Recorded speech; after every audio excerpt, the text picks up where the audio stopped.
Hello everyone, so excited to be back with a very interesting and a very important coffee chat. April traditionally in our dermatological world is recognized as Rosacea Awareness Month, but in a big scope of health, this is a month that recognizes the importance of prevention and treatment of mental health. And I am so delighted to have Dr. Ben Hunter, who is with Skyland Trail, join me this morning. So thank you so much, and I cannot wait for us to chat about. Please say hello, tell everybody about you, about your involvement with Skyland Trail. Yeah, thank you so much for having me. Wonderful to be here. My name is Ben Hunter. I'm a physician. I'm a psychiatrist by training. Chief Medical Officer at Skyland Trail, which is residential psychiatric care for teens and adults. We start at 14 and then go on all the way up through the lifespan. We provide residential services, partial hospitalization, and intensive outpatient care. This is a paradigm of care that goes all the way from patients who stay with us for up to 3 to 4 months, all the way down till the point where they'll transition to their outpatient care. So it's such an incredible facility. Skyland Trail certainly has been a fixture in Atlanta for many years. I am privileged to have been partially involved. So many of my wonderful friends have been involved with really promoting the institution, and over the last decade or so it really has increased his capacity and his facilities, hasn't it? It has, and we've had such an increased demand in mental health in the last 10 years or so, and the response from the community in Atlanta has been wonderful. Other providers and practices, the community at large, I think everyone's understanding the need and have been tremendously generous to us in terms of helping us do our work. So, one of the things that I love about dermatology is that it really allows me to take care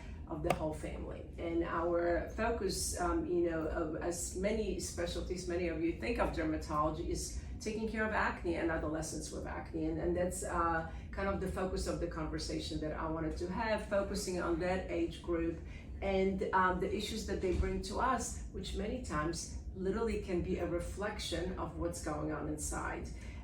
So we talked a little bit about the inflammatory processes. We tell patients in the rooms that, as we know, when you get stressed out, the cortisol levels go up, and therefore it all presents on the skin. So talk to us a little bit about this. What do you see in your clinical practice? Because we see the visual, and certainly we're here to help with that. But talk about a little bit what you are working with your young patients. Yeah, absolutely. It's such a bi-directional relationship between dermatologic and skincare and mental health. I think maybe in the most obvious way, the self-esteem and the way people feel about the way they look and what it represents about them. I think there's been a lot of stigma over time for skin conditions, and that's certainly something that we work on in the individual psychotherapy and other work at Skyland Trail. But I think importantly also, the idea of inflammation is one that's really come to the forefront in medicine. I think we're understanding more than ever how much the immune system and inflammation affect so many different aspects of health, including mental health, including skin. Again, we know that addressing skincare issues and with good preventive care and caring for acne and other inflammatory skin conditions is such a great way of lowering overall total body inflammation, which then helps us treat anxiety, depression, any other issue we're treating with our teens. The connection is unbelievable. I know we see it in our clinics. So when you do meet with a young patient, does that become part of the conversation on a routine basis, how you're taking care of yourself, skin health-wise, otherwise, as well as the psychotherapy sessions? Yeah, it's one of those delicate conversations, given the impact on self-esteem, and I think a little bit of shame for some patients who are struggling with their skin. But just like other things that we'd like to destigmatize, like weight and body habitus, things we know are really critical to health, we want to get to know the patient, build some rapport, and then make sure that they know that it's a safe place to talk about the impact of their skin on their self-esteem, and then provide some guidance on how they can best take care of themselves. So talk to us a little bit, how do patients get to you? How does the journey begin? These are patients that are typically referred from other psychiatrists, or do they self-find the facilities at Skyland Trail? Probably a little bit of both. Yeah, a little bit of both. We have a number of patients who are referred from other professionals. A number find us on the internet and call us up themselves, and then we coordinate with their outpatient providers. And then some are referred directly from the hospital if they've had a more acute issue come up and they've been hospitalized in a psychiatric facility, they may transfer to us for. And then the after patient care. is assessed. That's right. So we'll do an assessment to make sure that our program is a good fit for them. We want to make sure that anyone who spends the time and energy and resources to get to us has a really great chance of succeeding. So we'll do a very thorough assessment, make sure we're a good fit, and that they'll be likely to benefit from the program, and then we shepherd them on in. So I know, that's such a hard question, but expand on this a little bit. What makes someone a good fit? I know that this is very individualized, but just kind of to get a general idea, who would be a good patient to think about to fit the Skyland Trail path? Yeah. So our program is a primary psychiatric program. So I'd contrast that to programs that are more directly focused on drug rehab or detox, things like that.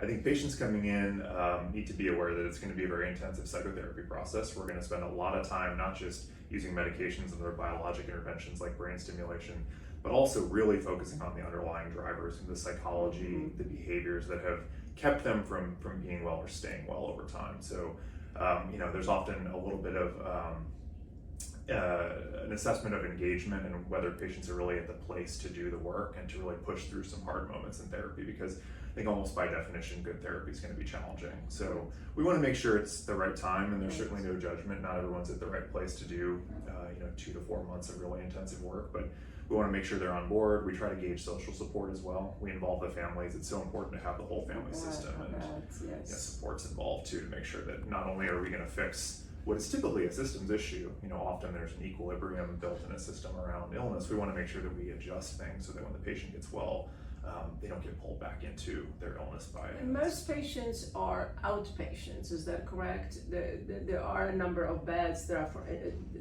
devoted to inpatients, but most are outpatients. That's right. Our residential population, around half, a little over half, and then we have quite a number of patients who are in those partial hospitalization and intensive outpatient levels of care where they have stepped out, they're living outside of our facility, but coming back every day for treatment.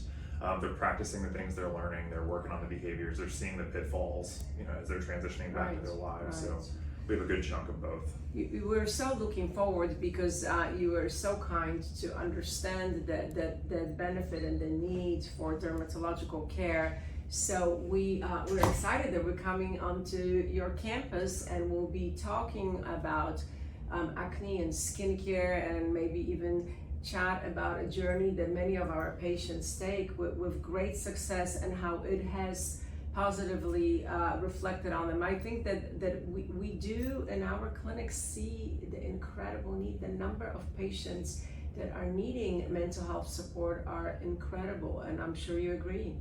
I agree, and we're so appreciative that you all will come out and visit with us. The patients are very excited about a chance to talk about something that I think sometimes gets put by the wayside when they're in residential psychiatric care, understandably. But I think again, our attention is to total wellness, and this is such a key part of it.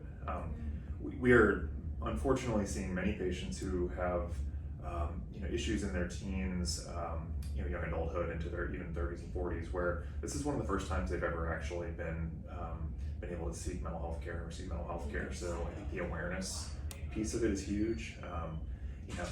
Teens are teens sometimes, and we see behavioral challenges that are in some ways a part of adolescence and growth and development. But we also want to make sure that if anyone is concerned, that they seek professional guidance.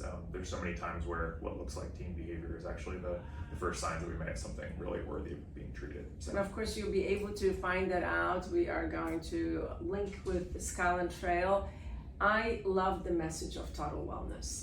This is why I gather different specialty experts. I feel like one of these days we're going to put everybody together, my GI people, the GI skin axis. Now it's all about mental health, internal medicine.